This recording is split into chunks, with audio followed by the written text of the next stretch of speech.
Welcome to the worldwide teach-in on climate and justice. Bienvenue à la conférence mondiale éducative sur le climat et la justice. Bem-vindo ao encontro participativo global sobre clima e justiça.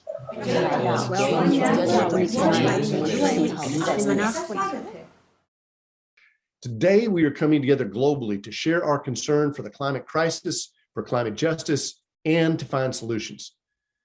We understand that carbon pollution is causing the planet to heat up. We see the fires and floods, the droughts and crop failures. This teach-in will help us all move from despair about this to determination together to change the future. Why climate and justice? Global warming is profoundly unjust. People in low-income communities are already suffering the most as the planet heats up. In the last year, tens of millions of people have been forced to leave their homes by climate change, more refugees than from conflict and violence combined. We can stop this. We can stabilize the climate, and in doing so, create jobs and opportunities for all in a new green economy. What will it take? Our hard work and the courage to face it. It's not really that bad. Oh, yeah, it is. Climate change, it's pretty close to home for South Carolina. From the UK's wettest February on record to raging wildfires in California. These winds die down. This fire is unstoppable. Ferocious fires scorch terrain as Earth Water heats. shortages forcing more than 13 million people to have to boil their water before they can use it. Marcus Moore.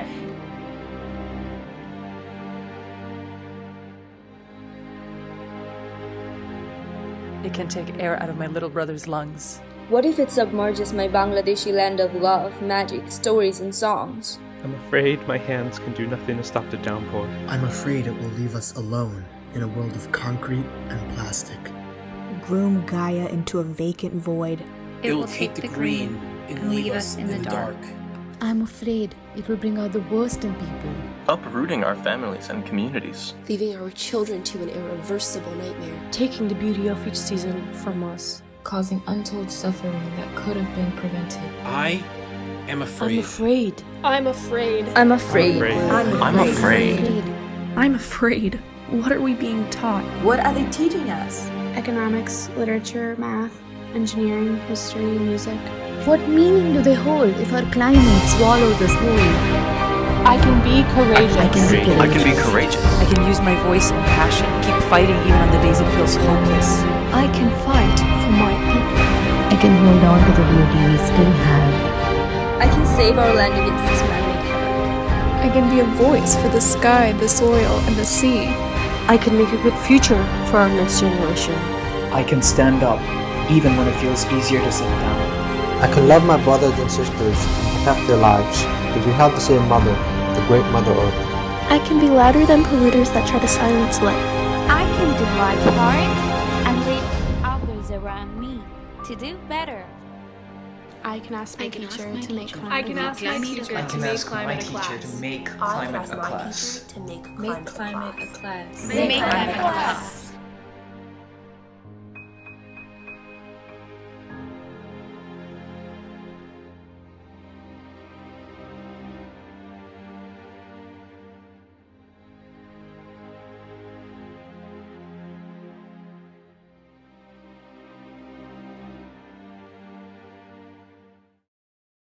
Hi, everybody. Welcome to UW-Madison's Teach-In on Climate and Justice. I am really excited to gather with you all while thousands of others are gathering in their communities around the globe. My name is Allison. I'm the Outreach Coordinator at the Wisconsin Energy Institute and one of the co-organizers of this event. I want to take a moment to remember where we are. UW occupies ancestral lands of the Ho-Chunk Nation, a place their nation has called Dejop since time immemorial. In an 1832 treaty, the Ho-Chunk people were forced to cede this territory. Decades of ethnic cleansing followed when both the federal and state government repeatedly but unsuccessfully sought to forcibly remove the Ho-Chunk from Wisconsin. We acknowledge the forced removal of the Ho-Chunk people and honor their legacy of resistance and resilience. This history of colonization informs our shared future of collaboration and innovation, and we recognize and want to amplify how tribal nations in Wisconsin and around the world are doing some of the most important and leading work in transitioning away from fossil fuels towards a sustainable, resilient, and just future. We show up to this event for many unique reasons. Maybe you are a longtime climate activist, maybe you wanted to learn about what action was happening on campus, or maybe you just wanted a free snack from the Electric Eats food truck. No matter your reason, we are glad you're here because we know that when it comes to climate change, the solutions already exist. What it will take now is all of us, with our unique skills and interests, working together to stabilize the climate and create an equitable world. This evening offers the chance for us to learn from and with each other across disciplines and roles on campus. There are 2 sessions of 2 concurrent panels with a snack break in between taking place in this room and in 1106 down the hall. There's also a plenary session about climate action on campus, also in 1106, and closing small group conversations in the atrium right behind you. This event is the kickoff event for a month of amazing sustainability events here on campus. We encourage you to make the most out of our time together this evening. Ask big questions of these expert panelists. Share ideas with each other. Introduce yourself to somebody new. Let's create a community that will advance climate justice here at UW-Madison and around the world. Welcome, everybody. Feel free to come on in. And to get us started, I'd like to introduce the moderator for this first concurrent session today, Mikhaila Calice. Mikhaila is a PhD student in the Department of Life Sciences Communication. So Mikhaila, you can take it away. Thank you all for being here today. As Allison welcomed us, my name is Mikhaila Calice. I study science communication here and am really excited about the work being done on this campus with regards to climate change. So first, I just want to give a little intro for what this session is, and then I'll introduce our panelists who will go into short introductions about the work that they do, and then we're just going to open it up straight for Q&A from the audiences. I've got some questions prepared in case y'all are quiet to begin with, but we're looking forward to a really fun discussion. So for many living in the Midwest, the effects of climate change may not be as apparent as in regions facing sea level rise or record-breaking drought. However, climate change influences everything from our health and infrastructure to our agricultural systems and the ecology of the Great Lakes. This panel discussion will explore how the climate crisis impacts Midwestern communities, as well as highlight Midwestern solutions for adapting to a changing climate and enabling a just transition to a clean energy future. So first, I'm going to just go ahead and go down the line here and introduce our 4 panelists. Our first panelist, Dr. Jim Tinjum, is an associate professor of civil and environmental engineering and the director of the Geological Engineering program in the College of Engineering. He has an interdisciplinary background and research interests. With a background in both academia and consulting, Dr. Tinjum's work covers facets of geotechnical, geological, environmental, transportation, and sustainable energy engineering. He has many research interests, including studying energy geotechnics, including buried power cables and beneficial reuse of industrial byproducts, as well as life cycle environmental analyses of geosystems, among many others. Our next panelist, Dr. Katie Collins. Yes, thank you. Dr. Collins is a clinical assistant professor in the UW-Madison School of Nursing. She received her Doctor of Nursing practices from the Family Nurse Practitioner program and her Master of Science in Nursing from the Adult Gerontology Primary Care. How do you say that? Sorry.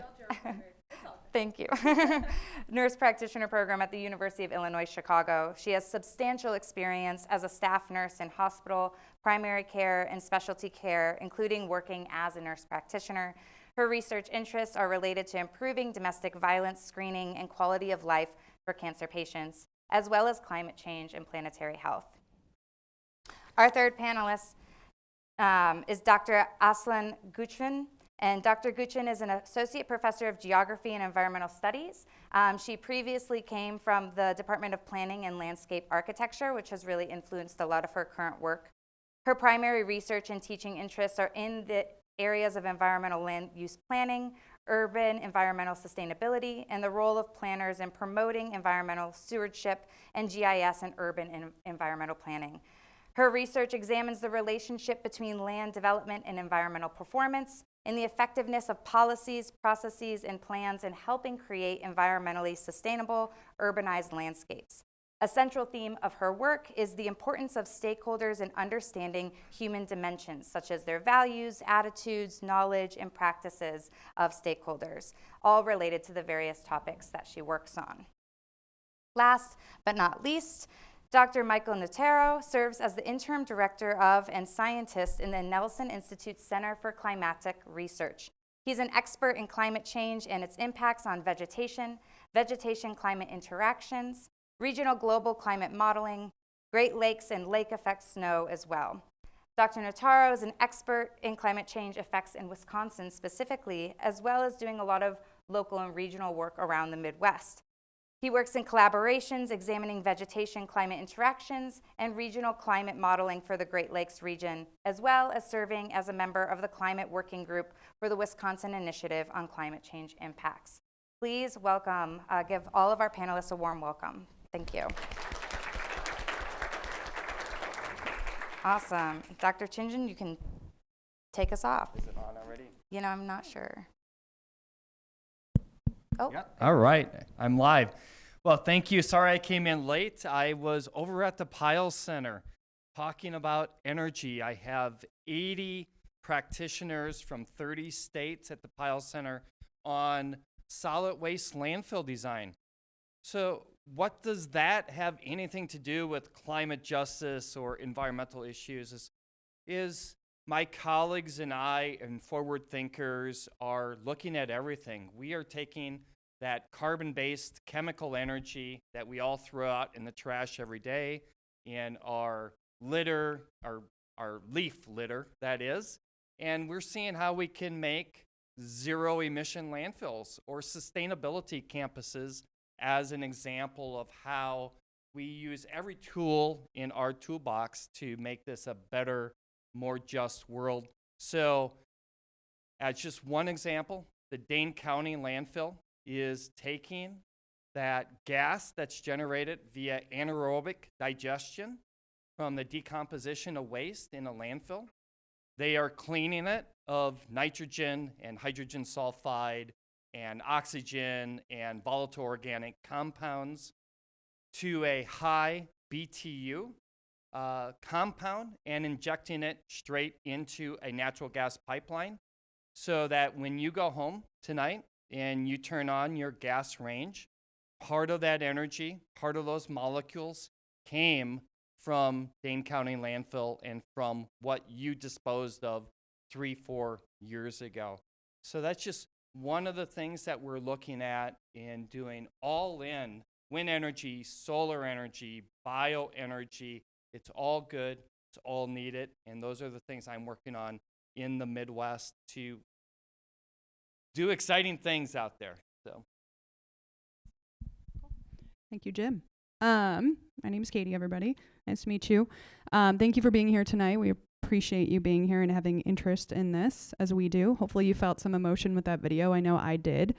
I guess I represent nursing and healthcare today. So I will be answering questions in relation to climate change and climate justice and the inequities in healthcare and how it affects us healthcare-wise. So I am a nurse practitioner in the fields of specialty adult gerontology, primary care, as well as the family nurse practitioner tracks.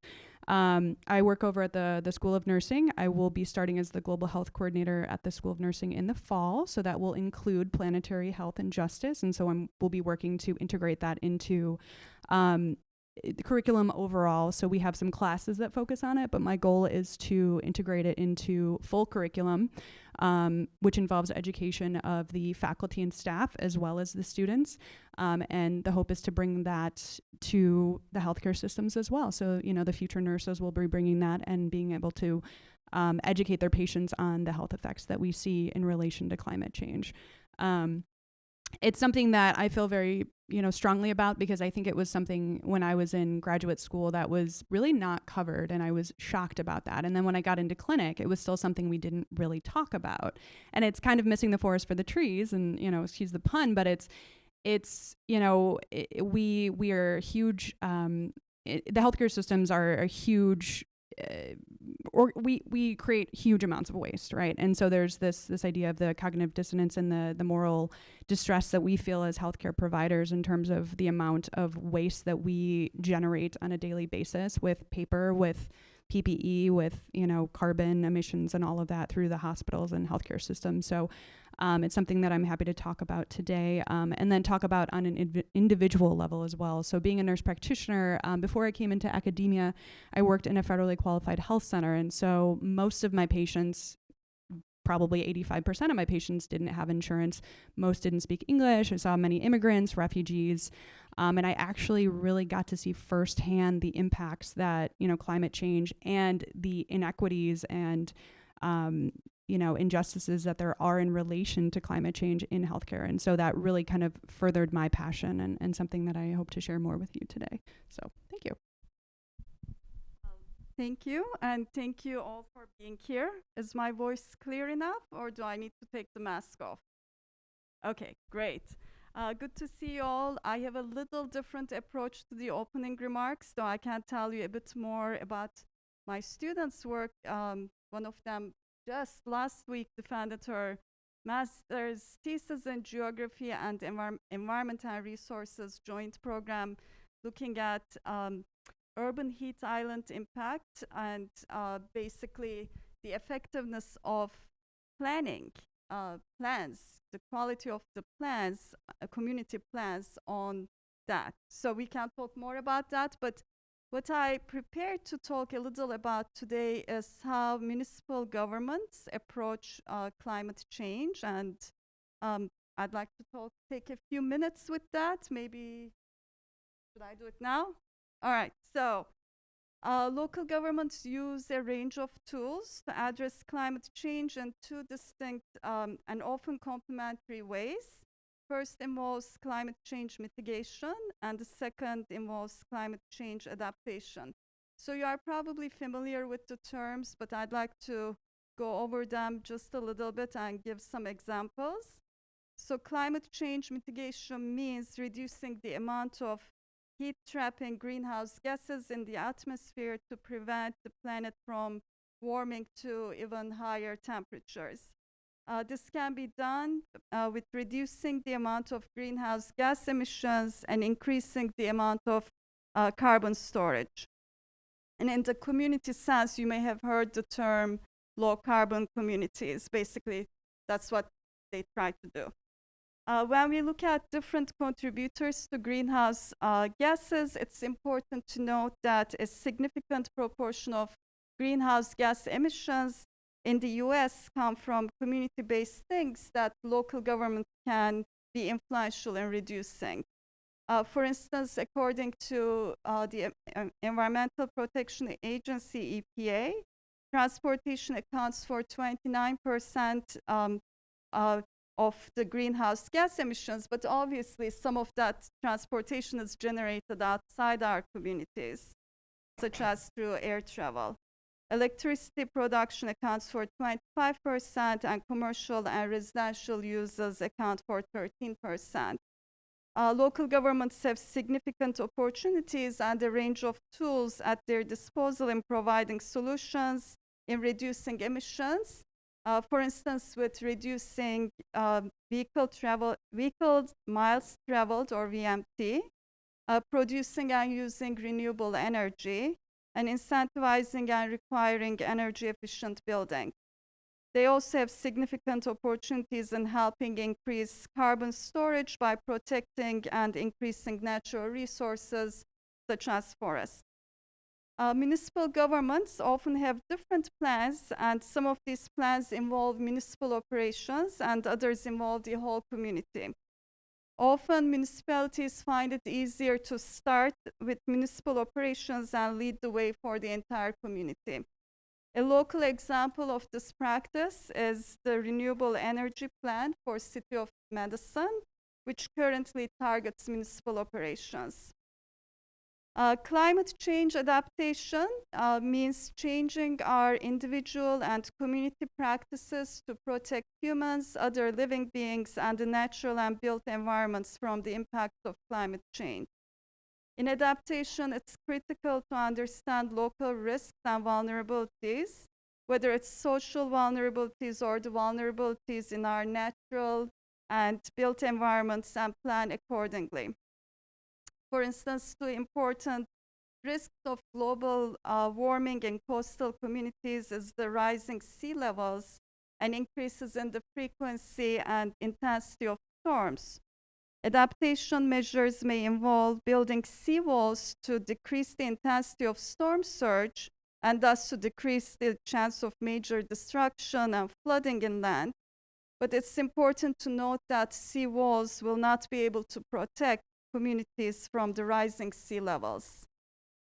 Just like mitigation, communities have a range of tools such as design, engineered solutions, ordinances, incentives, and plans in adapting to climate change. Sometimes an approach we take in climate change adaptation can actually be an approach in climate change mitigation. For instance, in strategy in climate change adaptation is planting trees and other plants in order to help infiltrate and store stormwater runoff, and as a result to decrease the risk of flooding. And this is really very important for the Midwest, this stormwater management. So at the same time, planting trees and other plants is an important strategy for mitigating climate change, as they are carbon sinks and hence help lower greenhouse gases in our atmosphere by storing carbon. So finally, I just want to say it's critical for communities to employ a range of strategies in mitigating and adapting to climate change and not rely on one approach alone. So thank you. And all right. Thank you. Thanks everyone for coming out today. Does this sound good, or do you want me to swap it? No, I think that's fine. As Okay. long as you all get closer to that. Okay. I was going to present an overview of findings from the Wisconsin Initiative on Climate Change Impacts 2021 Assessment Report and the Environmental Protection Agency's 2021 Social Vulnerability Report.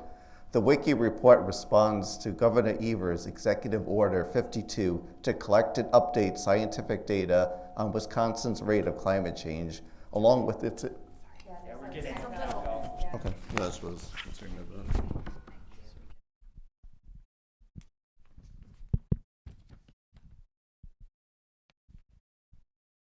The Wiki 2021 report verified that observed Wisconsin climate trends identified in its previous report from a decade ago have continued in a consistent and robust fashion as annual temperatures and precipitation continue to rise and precipitation events continue to become increasingly extreme. For example, 2018 brought the massive 15-inch rainfall event across plains. The previous 2 decades were Wisconsin's warmest on record, and the previous decade was Wisconsin's wettest. Since 1950, Wisconsin has warmed 3 degrees Fahrenheit, most notably at night and especially during winter, and precipitation has increased 17%, especially evident across the southern part of the state. Seasonal trends have been most pronounced in winter, including 4 to 6 degrees of warming across northwestern Wisconsin and a 20% increase in statewide precipitation since 1950. Using the late 20th century as a baseline, dramatic projected warming trends by the mid-century include 4 to 6 degrees Fahrenheit in annual temperature warming, tripling of extremely hot days over 90 degrees Fahrenheit, and quadrupling of extremely hot nights over 70 degrees Fahrenheit. The magnitude of the projected warming diverges substantially by the late 21st century, depending on emission scenario, stressing the benefits of society adopting lower greenhouse gas emission technologies. Wisconsin's climate change profoundly impacts nearly all aspects of its natural resources and societal well-being. Forest ecosystems are experiencing increased stress and risk for pest and disease outbreaks due to warmer winters, expanding growing seasons, summertime drought, extreme weather events, and growing deer populations.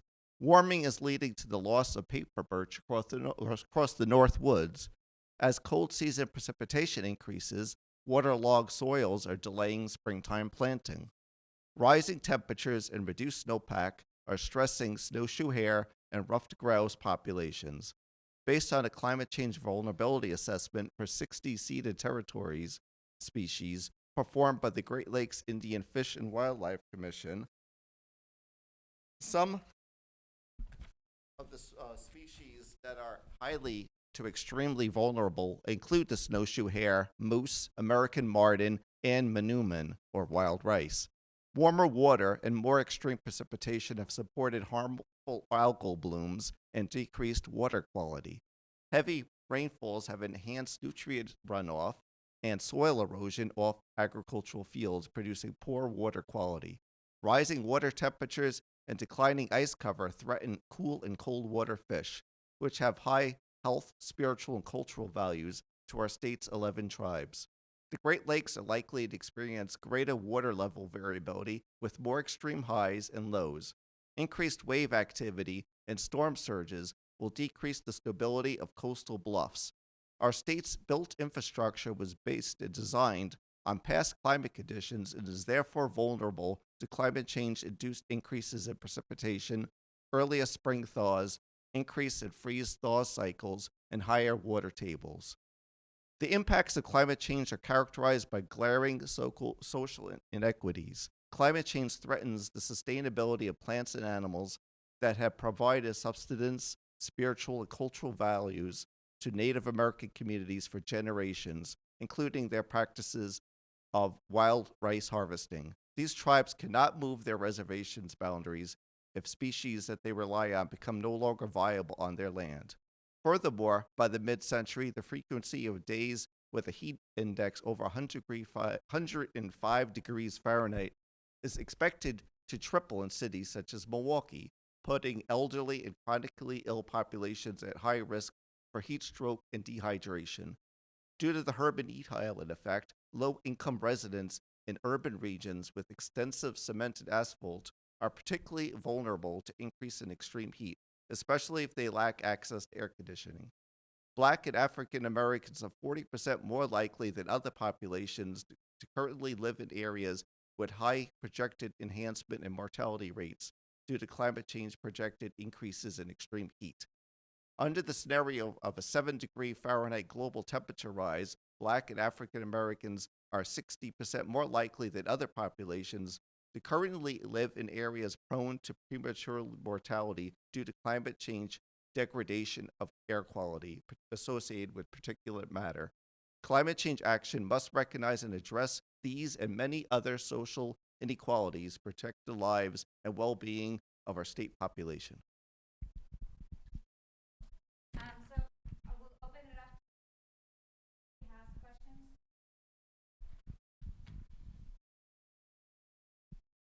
I just gotta ask. If not, I will. But running around with if you do have a question at everyone, awesome. Okay. Fantastic.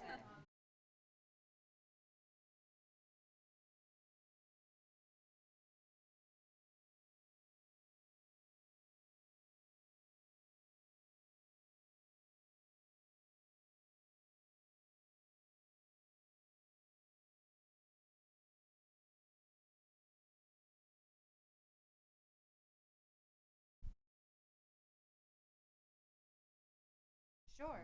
The question revolves around whether or not our researchers here use the Sustainability Development Goals by the UN in their work in local communities here. Does anyone want to hit us off on that one? Any reactions? Yeah, in healthcare, I think we, I believe it's 17 UN Sustainable Development Goals. Pretty much as nurses, we touch on every single one of those. Who here is familiar with the Sustainable Development Goals, SDGs? Okay, so a fair number of you.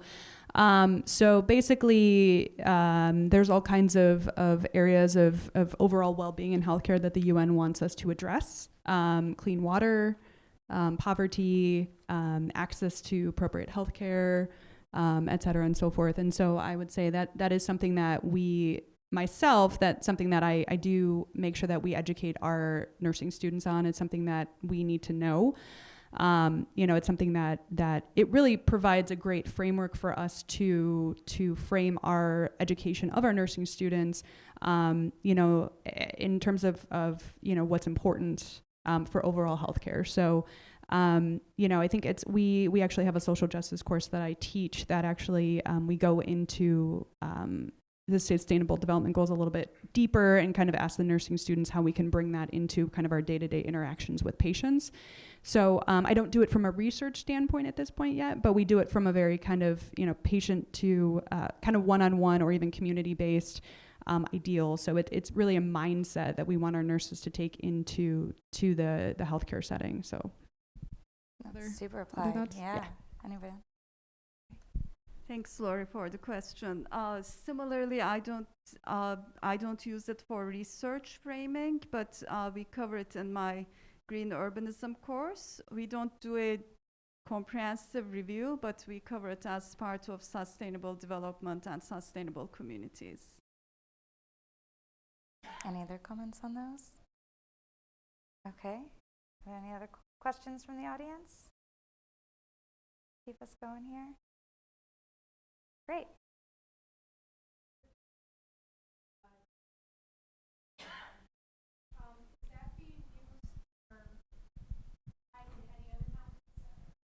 And just to repeat the question, is the Dane County landfill project being used in other counties in Wisconsin, I assume? So it is not, to my knowledge, it's one of about 14 similar facilities nationwide. Dane County is leading. So let's just remember that the Department of Natural Resources was formed in Wisconsin only in 1969.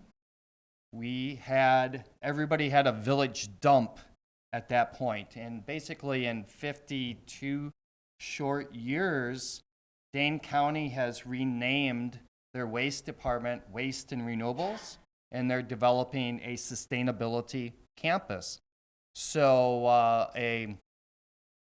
a one-stop source, so you get rid of your refrigerator, recycle it, your furniture goes to Goodwill, one stop. I know that extends from your question a little bit, but I think what Dane County Landfill and that group is going towards is a sustainability thinking. The gas is just one part of it. And I'll just follow up, and what's very unique about Dane County Landfill, it's called a spoke and hub system. So it's $29 million of equipment to take methane from the landfill. It's got the nitrogen, VOCs, and all of that in it, and clean it up. And then we have a handful of digesters, biodigesters around the county where it's no longer economical to burn that gas from the cow manure, basically. So what we're doing is, instead of burning the gas at the digesters, for the biodigesters, for making electricity, which is a low value use, we are trucking it to Dane County, the hub, converting it through this process, cleaning it up, and putting it to the highest value natural gas use on a sustainability platform. So across the country, we may be leading. I know no other place that's a spoken hub that's helping the entire community, the entire county, by leading on that type of development. Great. Other questions? Awesome, in the back. Do you need a mic? Okay, great.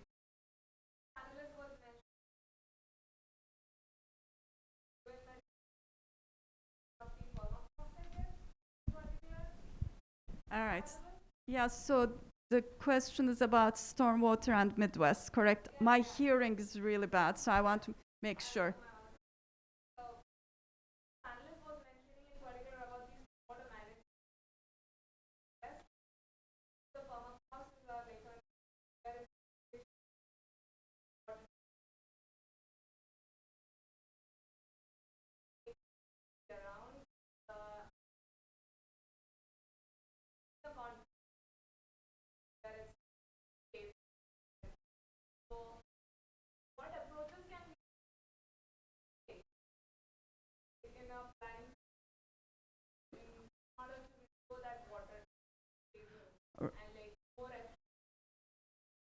Yeah, thank you. So, thank you about that for that question. So, that you mentioned a really important issue of impervious surfaces. We have paved over many things, right? You know, just especially wetlands is an important issue, not necessarily related to your particular question, but thinking about paving over wetlands all over the United States, for instance, in Houston, that was a major major reason of the extensive flooding with Hurricane Harvey. Even though, I mean, it was really a lot of rainfall, but the devastation wouldn't have been that, right? So it has a lot to do with paving over our natural resources and groundwater recharge areas. So often what is missing in the planning practice and land development is identifying critical areas for groundwater recharge and guiding development away from that. Typically when the municipalities guide development in certain areas, they look at like flooding, flood-prone areas. These boundaries are determined by FEMA, the Federal Emergency Management Agency, but not necessarily looking at those like groundwater recharge areas and so on. So what can we do? One thing is really thinking about how we can decrease imperviousness. It could be site scale. There are many solutions like using less impervious surfaces on driveways and so on, or using pervious materials. Pervious asphalts is one way of managing that. But ultimately, it really comes down to managing our footprint of our communities, whether it is the houses we live in, whether it is the roads we build, whether it's the number of kilometers or the road extent we build, and that has a lot to do with sprawl. And once we have sprawling communities, then we have a really hard time containing impervious surfaces. Was I able to answer your questions?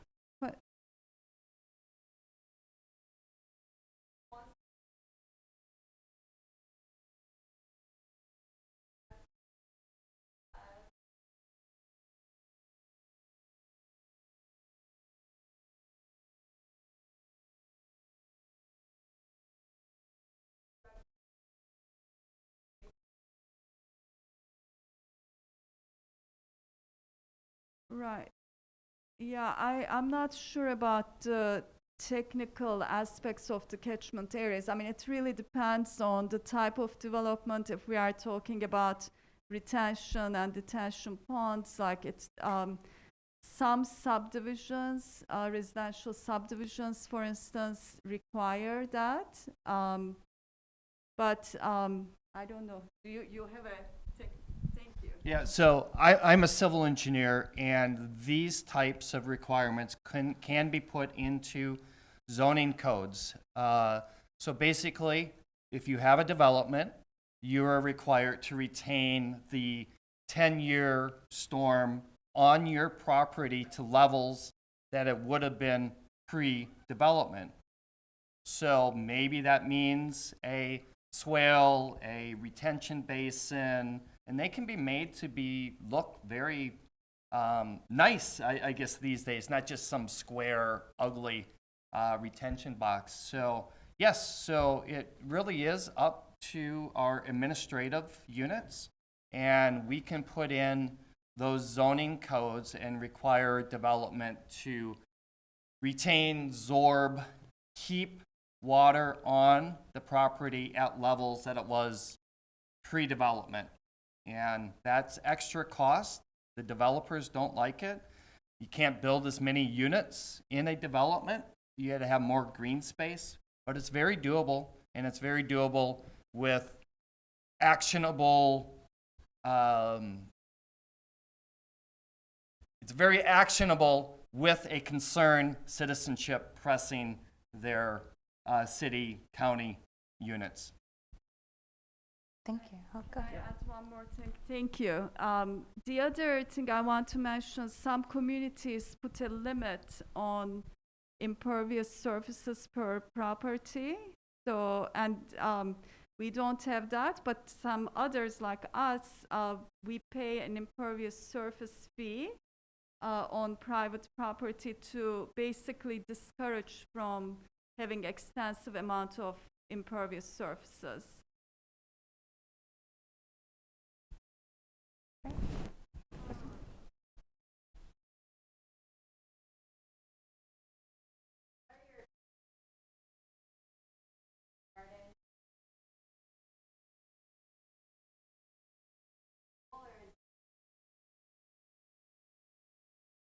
So I think Jim and I can answer that probably, sir.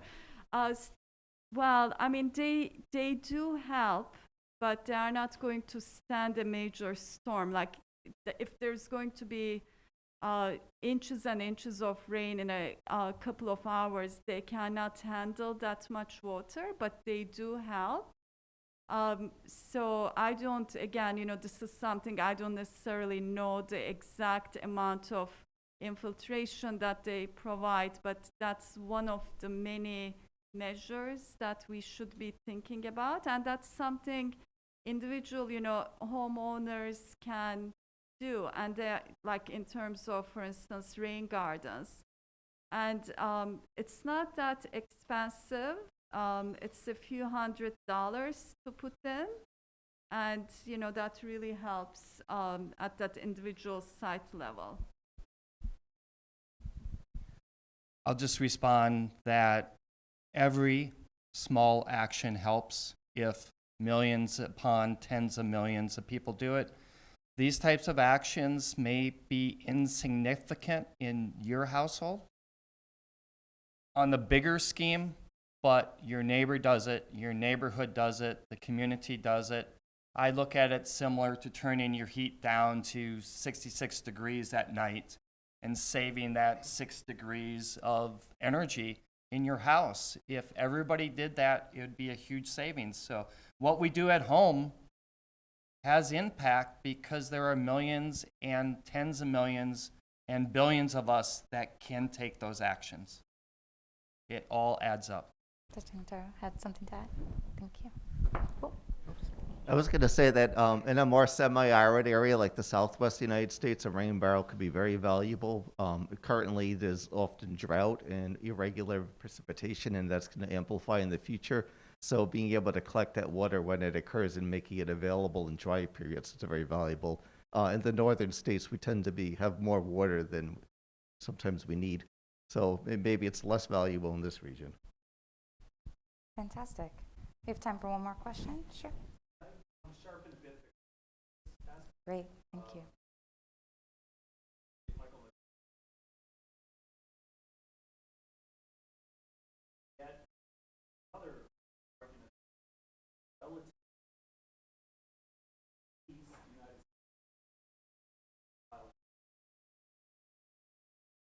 Therefore, we will begin to see climate refugees and displacement because of our water. How we can reconcile that potential the worst security. Are we ready?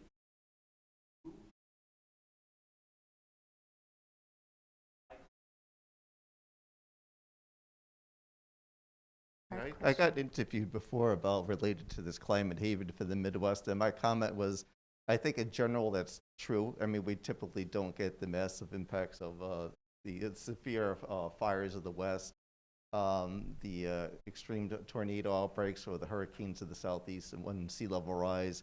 But the Midwest and the Northeast United States has experienced some of the largest increases in heavy precipitation events that's occurred in flooding events than anywhere in our country. So that's something we shouldn't just discount, because we're not completely a haven in that regard. So that's often those flood events don't destroy a city, as you might see with a hurricane or a tornado or wildfire, but it can have huge effects. And I definitely agree. I mean, this region has very clear equity issues, where in the inner cities, often the neighborhoods that experience redlining are areas that experience some of these most extreme weather events, areas that are experiencing extreme heat are amplified by the urban heat island effect. And it needs to become a priority in this region to address these inequities. Yeah, I'll just say, yeah, I agree with everything Michael's saying. I mean, look at Cedar Rapids and the flooding that happened there and the millions and millions of dollars that was done. So that's in the Midwest, that's Iowa. And, you know, so it is impacting us here in the Midwest as well. And you're right. And really, if you think about it, in the US versus other countries, we're very privileged, not relatively, we're very privileged, even in terms of the climate justice. So if we're looking, you know, and I've done mission trips outside in Haiti and some Caribbean islands as well, and things there of it being very hard hit. So I would venture to say that, you know, we're getting refugees from those areas first and foremost into the US itself, and then perhaps there may be some movement into the Midwest specifically. So I think what we can do on our part is, as like you said, I mean, Dane County, Wisconsin is the worst for Black infant and maternal mortality, and that was not something that I knew before moving here. So we have a lot of work to do in terms of opening our mindset, in terms of cultural humility, in terms of accepting diversity and justice. And so I think that that's something that as a community as a whole, we should embrace, you know, folks moving into this area and the diversity that comes along with it. So that's just my own personal view on it. But great. Any other closing comments? We have so quickly come to the end of the session. So it is, this session is ending, and then there is a food truck that is outside, right outside the front of the building? Or is it no, inside? In the lobby. Oh. Got it. So there's food from a food truck in the lobby for everyone to snack on, and then there is another session starting at 6:30. So please go ahead and get a snack and join us for our next sessions. Thank you all so much, and thank you to the panelists.